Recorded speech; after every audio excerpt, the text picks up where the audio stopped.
4장 1절 말씀서부터 14절까지의 말씀을 보았는데 오늘 그 말씀을 이어서 말씀을 저희가 봅니다. 그런데 오늘 그 이후의 말씀도 앞에서 우리 3장과 우리 4장 14절 그 보았던 말씀과 또다시 반복되어지는 말씀이 다시 나오고 있습니다. 이 요단강을 건너는 것이 얼마나 귀중한 말씀인지 얼마나 중요한 말씀인지 하나님께서는 다시 반복하여서 말씀하십니다. 오늘 15절 말씀을 보면 여호와께서 여호수아에게 말씀하십니다. 뭐라고 말씀하시냐 하면 증거궤를 맨 제사장들에게 명령하여 요단에서 올라오게 하라라고 하나님께서 여호와께서 여호수아에게 명령하십니다. 사실 이 말씀은 앞부분에서 이미 3장에서 동일한 말씀을 하셨습니다. 그런데 이번에는 그 말씀하시는 그 관점이 조금 바뀝니다. 전에는 그 3장에서는 하나님께서 이 요단을 건너게 하라라고 말씀하시는데 지금 같은 경우는 어떻게 말씀하십니까? 명령하여서 요단에서 올라오라고 말씀하십니다. 이전에는 요단 동편에서 명령하셨던 거라고 하면 지금은 요단 서편의 관점에서 지금 하나님은 명령하셨습니다. 그렇다는 말씀은 하나님이 이들이 건너가는 것과 동일한 관점에서 이들을 바라보시며 또한 명령하셨다는 것을 의미합니다. 하나님이 함께 하셨다는 거죠. 하나님이 이스라엘 백성과 함께 하시겠다라고 약속하여 주셨는데 정말 하나님께서는 그들을 그대로 함께 하시면서 말씀하십니다. 건너갈 요단 동편에서는 건너가라고 명령하시고 건너오고 나서는 올라오라고 말씀하시는 그러한 하나님의 말씀들. 이사야서 43장 1절과 2절 말씀에서 이러한 말씀이 있습니다. 야곱아 너를 창조하신 여호와께서 지금 말씀하시느니라. 이스라엘아 너를 지으신 이가 말씀하시느니라. 너는 두려워하지 말라. 내가 너를 구속하였고 내가 너를 지명하여 불렀나니 너는 내 것이라. 근데 그 뒤에 2절 말씀은 이렇게 말씀합니다. 내가 물 가운데로 지날 때에 내가 너와 함께 할 것이라.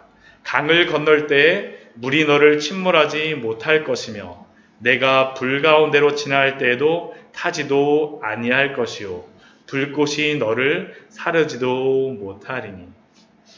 제가 방금 전에 읽었던 이 이사야서 43장 1, 2절의 말씀과 같이 하나님께서는 요단 동편에서 건너가기 전에는 그들과 함께 하시면서 건너가라고 말씀하시고 건너온 다음에는 이제 올라오라고 말씀하십니다. 사실 이것이 우리에게 가장 은혜가 되어지지 않습니까? 하나님이 우리와 함께하여 주시겠다는 그러한 약속들.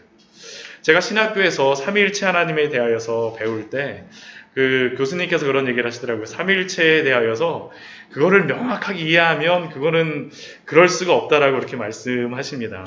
실제로 다 웨스트민스터 소교리 문답 그 6문에 보면 삼위일체에 대하여서 이렇게 그 정의를 합니다.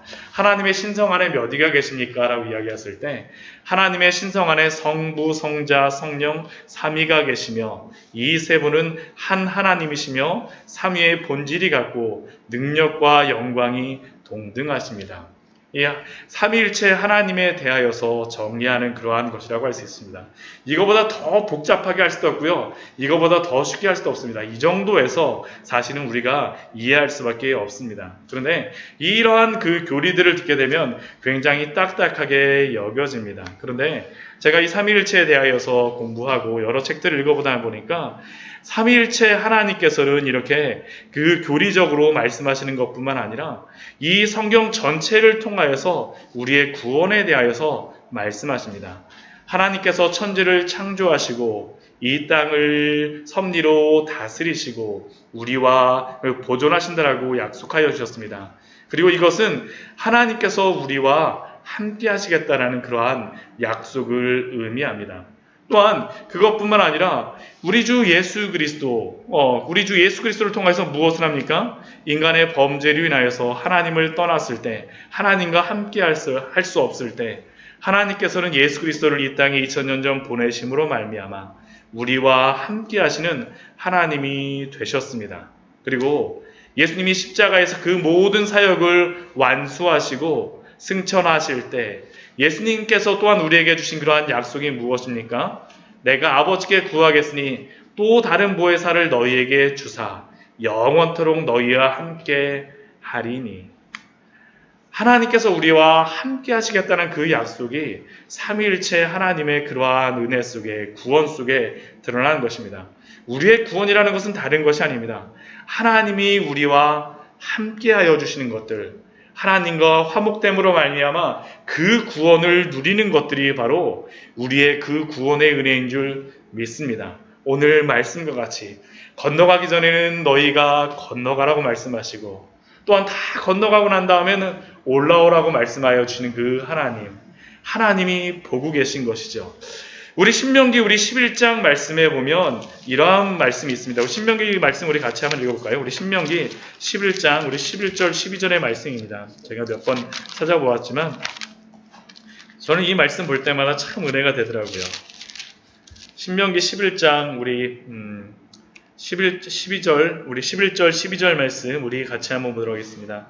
하나님의 그러한 축복, 하나님이 약속하여 주셨던 그 약속이 무엇입니까? 같이 한번 읽을까요? 너희가 건너가서 차지할 땅은 산과 골짜기가 있어서 하늘에서 내리는 비를 흡수하는 땅이요 내 하나님 여호와께서 돌보아 주시는 땅이라. 연초부터 연말까지 내 하나님 여호와의 눈이 항상 그 위에 있느니라.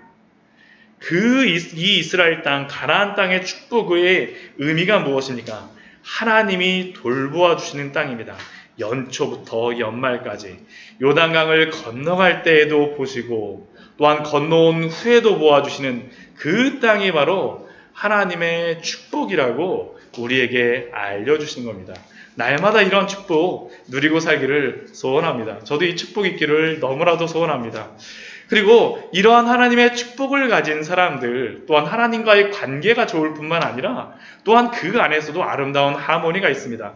오늘 말씀이 여호수아서 말씀, 요단강을 건너는 말씀을 보게 되면 우리 4장 15절 말씀 보면 여호와께서 여호수아에게 말씀하여 이르시되라고 해갖고 하나님의 명령을 여호수아에게 이렇게 쭉 말씀하십니다. 근데 그때 여호수아가 이 말씀 하나님의 말씀을 들었을 때 어떻게 합니까? 여호수아가 제사장들에게 명령하여 이르기를 요단에서 올라오라. 이렇게 말씀이 긴 이유는 다른 것이 아닙니다. 하나님이 말씀하신 것을 다시 여호수아가 다시 말하고 그것을 행동하는 것을 그대로 다시 기록합니다. 그러니까 이게 동일한 것이 거의 3번이 반복되어지는 겁니다. 하나님과 또한 여호수아의 그러한 함께함, 그리고 또한 여호수아가 하나님과 함께하는 것이 또한 확장되어져서 또한 이스라엘 백성들과 함께하는 이러한 모습들, 이러한 것이 바로 축복이 드러나는 것이고 은혜가 드러나는 것이죠. 이러한 모습이 보일 때 이스라엘 백성들이 가장 축복을 많이 받습니다. 가장 은혜를 많이 누릴 때가 이러한 3가지 모습이 나올 때입니다. 모세에게 그러한 그 성막을 지으실 때도 보게 되면 성막도 보게 되면 2번이 나옵니다. 첫 번째는 하나님께서 모세에게 이렇게 명령하셨더라. 그 다음에 그 뒤에 나오는 것은 무엇이냐면 하나님이 모세에게 명령하신 대로 이스라엘 백성들이 다 행하였더라. 그렇게 됨으로 말미암아 하나님의 그러한 성막이 만들어지는 것이죠. 결국 이스라엘 백성들은 하나님의 명령대로 행할 때 또한 그 안에서 순종할 때 가장 축복이 있었습니다. 우리가 은혜를 누리고 축복을 받는 것도 우리가 기도하는 것을 그대로 받을 때라고 생각하지만 그렇지 않습니다. 하나님이 말씀하신 것을 그대로 순종할 때가 가장 아름답고 가장 즐거운 것입니다. 그리고 그러한 때가 바로 은혜의 때이며 축복의 때인 줄 믿습니다. 그러면 그렇게 이스라엘 백성들 또한 여호수아가 함께 마음을 합하여서 이렇게 순종했을 때 어떠한 일들이 벌어집니까? 우리 4장 18절에 그러한 일들이 벌어지게 되죠. 우리 4장 18절 말씀 우리 같이 한번 읽도록 하겠습니다. 여호와의 언약궤를 맨 제사장들이 요단 가운데서 나오며 그 발바닥으로 육지를 밟는 동시에 요단물이 본 곳으로 도로 흘러서 전과 같이 언덕에 넘쳤더라. 이것이 얼마나 이게 얼마나 은혜가 되겠습니까? 이게 딱 물에서 나오자마자 황물이 쫙 흘러나오는 것을 보면 우와, 하나님이 우리를 지켜주셨구나.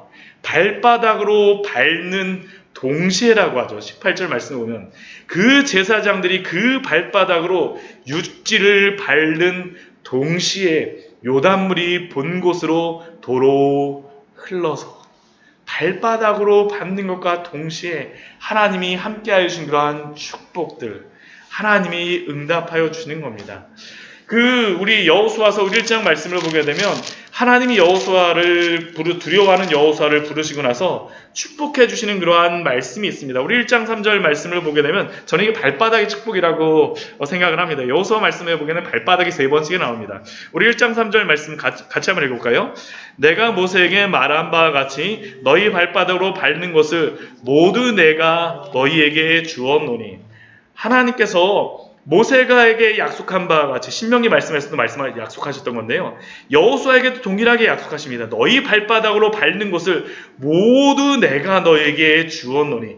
발바닥으로 밟으면 거기가 다 이 이스라엘 백성들의 땅이 됩니다. 땅 따먹기 이렇게 하면 얼마나 재밌겠습니까? 제가 대학교 때 이게 같이 사랑방이라는 곳에서 CCC에서 지내면서 뭘 했었냐면 밤에 수원 전체를 막 이렇게 뛰어다녔습니다. 아주대에서 저기 뉴코어까지 이렇게 한 바퀴 이렇게 돌고서 나왔었는데, 그러면서 생각했던 게 뭐냐면 땅 밟기라고도 뭐 그렇게 이야기도 하긴 하지만, 야, 하나님이 이 지역을 전체를 다 하나님의 그러한 장소로 다 만들어 주셨으면 좋겠다 하고, 또한 아주대학교도 이렇게 한 바퀴 돌면서 하나님께서 이 캠퍼스를 우리에게 주셨으면 좋겠다라고 했었는데, 정말로 제가 그렇게 소원했던 것 같이 정말 이스라엘 백성들에게 그렇게 약속하여 주셨던 것입니다. 여호수아에게 밟는 그러한 것들. 그래서 그 이후에 보게 되면 3장 13절 말씀에 보게 되면 이것이 바로 벌어지는 그러한 것들이 있었죠. 우리 3장 13절 같이 한번 읽어보도록 하겠습니다. 온 땅에 주 여호와의 궤를 맨 제사장들이 발바닥이 요단물을 밟고 멈추면 요단물 곧 위에서부터 흘러내리던 물이 끊어지고 한 곳에 쌓여 서리라. 네. 이 이스라엘 백성들이 건너가면서 발을 딱 밟으니까 어떻게 됩니까? 발을 밟자마자 그 물이 쫙 멈추는 겁니다. 네. 진짜 이걸 볼 때도 굉장한 은혜가 되어졌겠죠. 근데 이번엔 어떻습니까? 다시 나아가고 마른 땅을 밟자마자 물이 쫙 흘러오는 겁니다. 하나님의 그 발바닥의 축복들, 정말로 밟는 곳마다 하나님이 약속하여 주신 그대로 이루어지는 그러한 그 약속의 그러한 축복들이 바로 여기 속에 드러나 있는 것입니다. 그런데 이것은 이스라엘 백성들에게만 허락하여 주셨던 그러한 축복이 아닙니다. 예수님께서 제자들에게도 또한 이러한 축복을 허락하여 주셨습니다. 누가복음 우리 10장 말씀 한번 보도록 할까요? 누가복음 10장의 말씀입니다. 이 여호수아에게 이러한 약속 모세에게 주셨었지만 또 예수님께서 그를 따르는 제자들에게 전도할 때 이러한 약속을 예수님께서 주셨습니다. 우리 누가복음 10장 17절, 18절, 19절 말씀 우리 같이 한번 읽어보도록 하겠습니다. 우리 누가복음 10장 17, 18, 19절 말씀입니다. 같이 읽겠습니다. 70인이 기뻐하며 돌아와 이르되 주여 주의 이름이면 귀신들도 우리에게 항복하더이다. 예수께서 이르시되 사탄이 하늘로부터 번개같이 떨어지는 것을 내가 보았노라. 내가 너희에게 뱀과 전갈을 밟으며 원수의 모든 능력을 제어할 권능을 주었으니 너희를 해찰 자가 결코 없으리라. 하나님이 제자들에게 주신 것이죠. 제자들에게 주신 축복은 다른 것이 아닙니다. 영적으로 그들이 나아가서 하나님의 복음을 가지고 나아갈 때 너희가 밟는 그곳에서 뱀과 전갈을 밟으며 원수의 모든 능력을 제어할 권능을 주었으니 너희를 해칠 자가 결코 없으리라. 이러한 축복을 누리시는 우리 귀한 성도님들 되시기를 축원합니다. 정말로 이러한 축복이 있기를 소원합니다. 우리가 밟는 곳마다 이스라엘 백성들이 밟았던 그곳을 하나님께서 주셨던 것과 같이 또한 우리가 예수 그리스도의 그 복음을 의지하면서 그 영적인 그러한 싸움을 행하며 나아갈 때 하나님이 그곳을 우리에게 주실 줄 믿습니다. 정말 그 은혜가 우리의 길을 소원합니다. 그리고 이 말씀 이후에 또한 19절 말씀을 보면 이러한 일이 언제 일어났는가를 우리에게 알려주고 있습니다. 이때가 일어난 제가 언제입니까? 오늘 여호수아서 4장 19절 말씀을 보면 첫째 달 10일에 이러한 일이 벌어졌다라고 말씀하십니다. 첫째 달 10일. 첫째 달 10일. 이 첫째 달 10일은 이게 무슨 의미가 있길래 이게 기록이 되었을까? 이게 성경에 보게 되면 날짜가 나올 때에는 대부분 의미가 있기 때문에 기록을 하는 것입니다. 우리 첫째 달 10일은 언제냐 하면 출애굽기 12장 2절 말씀을 보게 되면 그 날이 어떠한 날인지를 우리에게 알려주고 있습니다. 우리 출애굽기 12장 2절 말씀, 3절 말씀을 보게 되면 그때가 무슨 날인지를 우리에게 알려주십니다. 출애굽기 12장 2절과 3절 말씀입니다. 출애굽기 12장 2절 3절입니다. 같이 읽겠습니다. 이 달을 너희에게 달의 시작 곧 해의 첫 달이 되게 하고 너희는 이스라엘 온 회중에게 말하여 이르라. 이 달 열흘에 너희 각자가 어린 양을 잡을지니 각 가족대로 그 식구를 위하여 어린 양을 취하되. 이 첫째 달 10일이 어떤 날입니까? 이스라엘 백성들이 이 출애굽을 하기 위하여서 그 어린 양의 피를 바르잖아요. 그렇죠? 그 어린 양의 피를 바르기 전에 어린 양을 이렇게 구분해내는 날이 바로 이 날입니다. 구원의 그러한 시작이 되어지는 날이 바로 이 날이죠. 오늘 4장 19절 말씀에서 첫째 달 10일에 백성이 요단에서 올라와 라고 말씀하시는데 바로 이것은 그들의 구원이 이 가나안에 대한 그 정복이 하나님의 그 구원의 일이 시작되어짐을 또한 그 구원의 일들이 정말로 하나님의 뜻대로 이루어짐을 알려주는 날입니다. 즉 이스라엘 백성이 유월절을 보내기 위해 어린 양을 준비한 것처럼 또한 이들이 요단강을 건넜다라는 것은 그들의 구원의 그러한 땅, 가나안 땅을 그들에게 주셨다라는 것을 우리에게 분명히 알려줍니다. 그리고 이 첫째 달 10일에 가서 어떻게 하냐 하면 우리 19절 우리 뒤에 보게 되면 길갈에 진을 치고 또한 그곳에 그 12돌을 세우게 되어집니다. 12돌을 길갈에 세웁니다. 왜 하나님께서 이 길갈에 12돌을 세우게 하실까요? 그 이유는 우리 21절 22절 말씀에 보면 그 이유에 대하여서 우리가 알 수 있습니다. 우리가 벌써 이것에 대하여서는 벌써 우리가 앞에서 한번 보았었죠. 그 이스라엘 자손들이 이 돌들을 세우는 것을 볼 때 그 자손들이 와서 물어보는 것입니다. 그 아버지에게 이 돌들은 무슨 뜻이니까 하거든. 그 자손들이 물어봤을 때 그들이 무엇이라고 대답하는 것입니까? 너희는 너희의 자손들에게 알게 하여 이르기를 이스라엘이 많은 땅을 밟고 이 요단을 건넜음이라 라고 하나님께서 말씀하여 주시죠. 네. 하나님께서 이때 이 땅을 건넜음을 그들에게 알려주시는 겁니다. 근데 이게 앞에서 말씀하신 거하고 이게 조금 차이가 있습니다. 우리 그게 4장 7절 말씀에 나오는데 그 6절 말씀에서도 너희의 자손들이 물어 이르되 이 돌들은 무슨 뜻이냐 하거든. 그때 뭐라고 합니까? 그들에게 이르기를 이것이 그 건넜다라는 것을 기념하기 위해서 이렇게 했다라고 말씀하시는데 우리 22절 말씀에서 뭐라고 말씀하십니까? 너희의 자손들에게 알게 하여 라고 말씀하십니다. 알게 하여. 전에는 말하여 정도였는데 지금은 알게 하라라는 말씀입니다. 결국 이 돌을 세우는 것은 무엇이냐면 그 자손들로 하여금 그냥 말하는 것으로만 끝나는 것이 아니라 알게 하기 위하여서 이 앞에 이 이르다라는 말은 말하다라는 의미인데 이 알다라는 의미는 정말로 속속들이 아는 겁니다. 그냥 단순히 아는 정도가 아니라 부부가 서로를 아는 것처럼 속속들이 아는 것.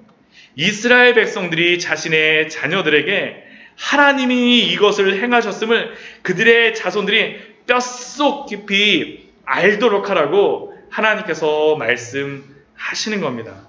이게 얼마나 중요한지 모르겠습니다. 저도 저희 두 딸들하고 항상 이것 때문에 항상 이야기를 하는데요. 정말 쉽지 않은 것 같습니다. 자녀들에게 정말로 하나님에 대하여서 알게 하는 것들. 우리가 만났던 그 예수 그리스도에 대하여서 우리의 자녀들이 알게 하는 것들.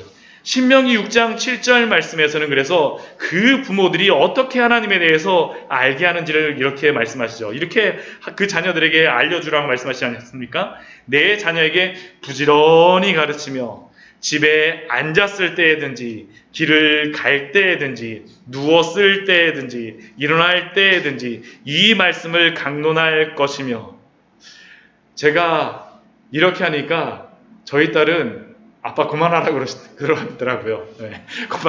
너무 많이 얘기한다고 그렇게 이야기합니다. 정말로 그 자녀들이 귀에 정말로 정말 너무 많이 들어서 어떻게 보면 실증 날 때까지 항상 가르치라는 것입니다.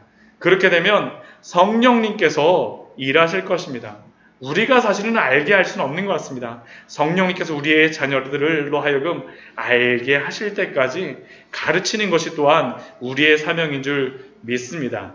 그렇다면 그 알게 하시는 그 내용, 구체적인 내용은 무엇일까요? 두 가지를 하나님께서 오늘 말씀에서는 알려주십니다. 우리 24절 말씀을 보게 되면 첫 번째 그 자녀들에게 또한 그들이 알아야 될 것이 무엇이냐면 24절 말씀을 보면 여호와의 손이 강한 것을 알게 하며 그 자손으로 하여금 또한 그들이 여호와 하나님이 얼마나 능력이 많으신 하나님이신 것을 알게 하라는 겁니다. 우리의 믿음의 크기가 어디에 비례할까요? 최대 어디에 비례할까요? 물론 우리의 지식만으로는 평가를 할 수는 없겠지만 우리가 하나님을 아는 것만큼 우리는 하나님을 믿고 신뢰할 수 있습니다. 하나님이 홍해의 물도 말리시고 요단강의 물도 말리셔서 그곳을 마른 땅까지 건너가게 하실 수 있다라고 아는 자녀는 그 알고 있는 만큼 그 환난의 때, 고난의 때 다시 그들의 부모와 같이 그 홍해와 요단에 믿음으로 그들의 발바닥을 밟을 것이지만 하나님이 홍해와 요단을 가르시는 그러한 전능하신 하나님이라는 것을 모르는 자녀는 결코 그곳에 발을 들여놓지 않을 겁니다. 하나님은 그 12돌을 보고 그 기적 자체를 믿는 것이 아니라 하나님이 어떠한 분이신지를 알기를 바라셨던 겁니다. 여호와의 손이 강하신 것을 알게 하며 단순히 그냥 돌만 쌓아진 것, 지식적으로만 아는 것이 아니라 하나님이 어떠한 분이신지를 알아야지만 기적 자체만 알고 사실인 것을 인정하는 것이 아니라 정말로 그 하나님이 누구이신 것을 아는 사람만이 그 하나님에 대하여서 믿고 살아갈 수가 있습니다.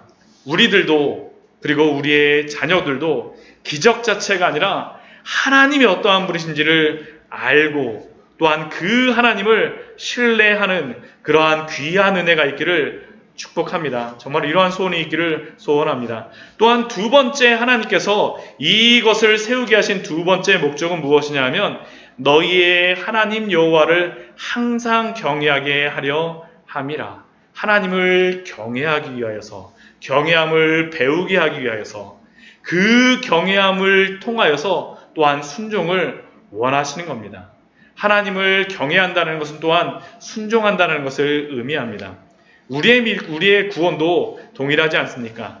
성령께서 우리로 하여금 예수 그리스도를 알고 믿게 하셨을 때 그 다음 우리에게 벌어지는 것이 무엇입니까? 그것은 바로 순종이 우리의 마음속에서 자연스럽게 흘러 넘치게 합니다. 여호와 하나님이 얼마나 강하신 것을 아는 사람들은 하나님을 경외하며 순종하게 되어지는 것입니다. 정말로 이러한 것들을 또한 우리에게도 요구하시는 것이겠죠. 구원을 받고 그것으로만 끝나는 것이 아니라 거룩하게 살아가는 그러한 순종의 모습들이 우리의 삶과 우리의 자녀들의 삶에 정말로 충만하기를 정말로 소원합니다. 구원받은 하나님의 자녀는 거룩하게 살기 위하여서 분투하며 열심히 살아가지 않습니까? 정말로 이러한 참된 순종이 있는 그러한 가정, 아름다운 성도님들 되시기를 축원합니다. 잠시 같이 기도하도록 하겠습니다. 우리 오늘 말씀을 우리 생각하면서